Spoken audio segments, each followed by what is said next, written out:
Salve, salve, galera! Agora nós vamos passar para a revisão de 5 minutos, como de costume, tá bom? Olha, na aula 10, aula 10.2, não é isso? Então, vamos lá. O que nós vimos agora há pouco na aula que nós trabalhamos sobre as civilizações da Mesopotâmia, parte 2.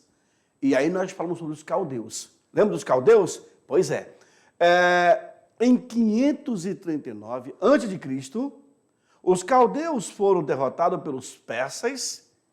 Esses persas foram comandados por Ciro II, chamado de O Grande.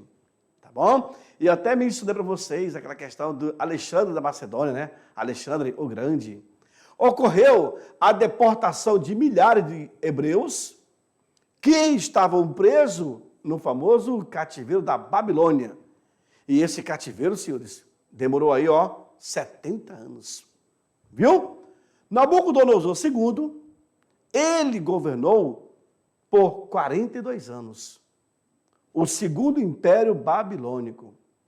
Ficou famoso pela construção dos jardins suspensos da Babilônia. Além de ele ter construído muralhas, palácios, né, templos, zigurates e o famoso jardim suspenso da Babilônia. Na sequência, nós falamos sobre os persas, que ficam naquela região do Irã. Lembram? Pois é.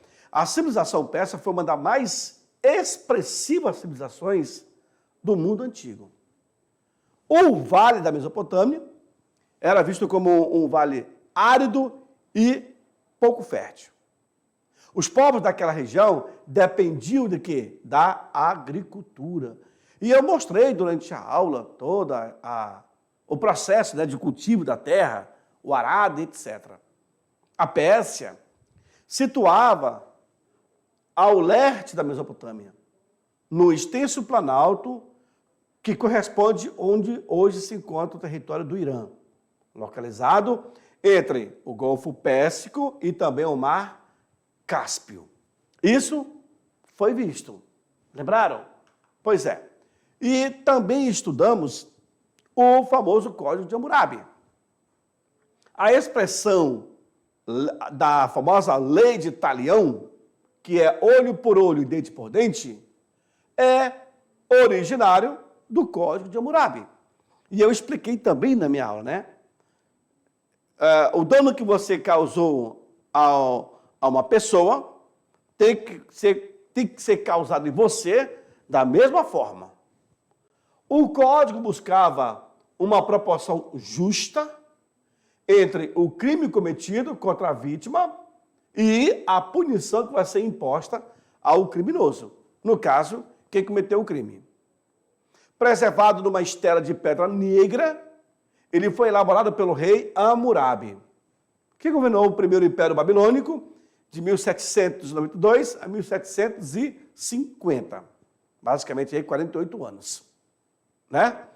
Esse foi o Código de Hammurabi. E, por último, iremos falar sobre Hammurabi. De acordo com o código criado pelo rei, a sociedade babilônica estava dividida em 4 camadas sociais. Inclusive, vocês viram a pirâmide social, a divisão, né? Proprietário de terras e burocracia palaciana, camponeses e trabalhadores livres.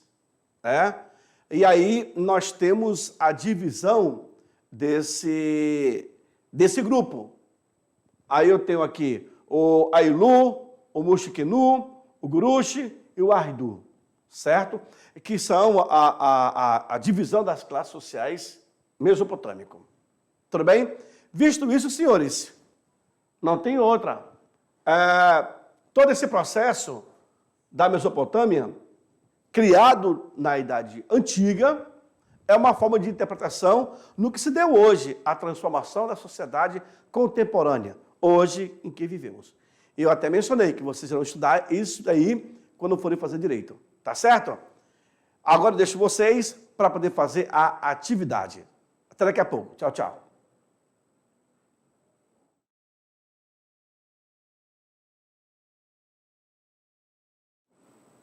Salve, salve, alunos! Estamos de volta aí para a resolução da atividade, certo? Joga no quadro. Isso. É assim mesmo, né? Tá bom. Demorou, mas eu entendi. Vamos lá. Questão número 1. Surgido na antiga Mesopotâmia, é considerado o mais antigo código de leis escrito da humanidade. Nossa, agora sim. Eu tenho como alternativa, letra A. A lei das 12 tábuas, ela existe? Sim, ela existe. Lei draconiana, ela existe? Sim. Drácon foi um rei tirano, sabia? Nossa, não é draconiana. Quando você vê um juiz assim duro, você fala que ele é um juiz draconiano, que é originário de Drácon. Letra C, a lei dos 10 mandamentos, ela existe? Claro, biblicamente falando, ela existe. Lembra quando Moisés subiu e tal, e não voltou com as 12 tábuas? Pois é. Letra D, Código de Hammurabi existe? Sim, nós estudamos uma aula passada, inclusive. E a lei tassalônica existe? Essa não sei não, mas deve existir também. Alunos, nós temos 5 alternativas como resposta. Claro que se você acabou de assistir a aula da Mesopotâmia, parte 2 e também parte 1, você irá responder essa questão sem nenhuma dúvida. Tá certo? Então, nós podemos partir para a resposta? A resposta dessa questão é a letra A. Olha aí, garoto. Tá mais do que fácil, né? Lembra que essa lei, o Código de Hammurabi, é aquela famosa lei de talião. Olho por olho, dente por dente. Matou, tem que morrer. Fez um prejuízo, vai ter que sofrer o mesmo. É isso daí, tá bom? É uma lei muito antiga, o rei Hammurabi criou isso. Agora, professor, em que contexto foi criada essa lei? Você tem que entender a civilização daquela época, a sociedade daquela época. Né? Como que Hammurabi ele chega a criar esses códigos, né, de leis e aplica. Ali passou a valer, então, a regra social. Hoje nós possuímos regra social também. Para se viver em sociedade, é preciso obedecer essas regras. Senão, tu vai para o casão. Onde é o casão? Presídio. Né? Nós precisamos colocar em prática a nossa cidadania, a conviver e viver de forma digna. Tá bom? Próxima questão, no quadro número 2. Se, olha aí, preste bem atenção, aluno. Se um arquiteto constrói uma casa para alguém, certo? Porém, não a faz de forma sólida, resistente, segura, resultando daí que a casa venha a ruir, a desabar, a cair e matar o proprietário. Veja aí, este arquiteto é passivo de morte. Esse arquiteto, ele poderá morrer, ele é passível, mas eu tenho que entender o caso. Se ao desmoronar, ela mata, eu falo assim, a casa, ao desmoronar, ela mata o filho do proprietário, mata-se ao filho deste arquiteto. Nossa, professor, olha, vem para mim, eu sou engenheiro, eu vou construir uma casa, eu tenho que construir de forma bem resistente, porque se der um terremoto, ou se essa casa, com o tempo, vier a ser demolida, vier a cair em cima dos seus ocupantes, e se mata o filho do dono, o filho do engenheiro, o filho do arquiteto que construiu, é passivo de morte. Está vendo aí? Professor, e se ele não tiver um filho? Aí tem que ser a filha. Vai ter que haver uma punição. O que não pode é o outro viver a vítima vivendo prejuízo. no quadro. O preceito legal anterior pertence ao seguinte código. De quem? Letra A. Corpus Juris Civilis. Olha. Letra B. Código de Hammurabi. Letra C. Código de Direito Canônico. Letra D. Código Napoleônico. Um desses códigos corresponde à pergunta lá de cima. Se um arquiteto constrói uma casa para alguém, porém não a faz de forma sólida, resultando daí que a casa venha a ruir e matar o proprietário, este arquiteto é passível de morte. Se ao desmoronar, ela mata o filho do proprietário, mata-se o filho deste arquiteto. Eu tenho duas situações aí. A pessoa, o engenheiro, faz a casa para uma pessoa. Se essa casa vier a cair e matar o dono da casa, o engenheiro é passível de morte. Tá? Se ao cair a casa, ela mata o filho do proprietário, com certeza, o filho do engenheiro vai ter que morrer. Ou do arquiteto. E isso, se eu fosse trazer para vocês mais códigos de Hammurabi, tinha outras situações. Aí, pastor Dix, por exemplo, se o meu cachorro matou o cachorro do vizinho, o meu cachorro vai ter que morrer. O meu cachorro foi lá e pegou uma vaca e detonou, matou a vaca do vizinho. A vaca que eu tenho tem que morrer. Então, alguma coisa eu tenho que ter para dar como recompensa. Hoje se sabe que você tem uma punição. O que é a tua punição? É a reclusão. Tu vai ser preso. É com base, inclusive, nesse Código de Hammurabi, que alguns países irão criar a lei máxima, a pena de morte. Nos Estados Unidos, por exemplo, cada estado possui sua lei. Pena de morte. Pode ser a injeção letal, pode ser a prisão perpétua, pode ser a cadeira elétrica, pode ser a forca, pode ser a guilhotina. Tem isso também, né? O Brasil, inclusive, passou por um período de ter uma lei desse tipo aí, bem mais severa. Mas, com o passar do tempo, eles mudaram. Vamos para a resposta? Joga no quadro. A questão como resposta aí, dessa pergunta, é a letra B. O Código de Hammurabi. É um assunto que nós falamos na nossa aula, muito, eu tenho certeza que você não vai esquecer, porque é um assunto gostoso de se lembrar. Tá bom? Vamos lá. Próxima questão, número 3. O que diz? O soberano, ele dividiu o seu império em províncias, chamadas de satrapias, sendo a terra considerada como propriedade real e trabalhada pelas comunidades. Não é isso? Essas características identificam o quê? Letra A. O Império dos Persas durante o reinado de Dário. É Dario, né? Letra B. O Império Babilônico durante o governo de Hammurabi. Letra C. Antigo Império Egípcio durante a dinastia de Kelps. Letra D.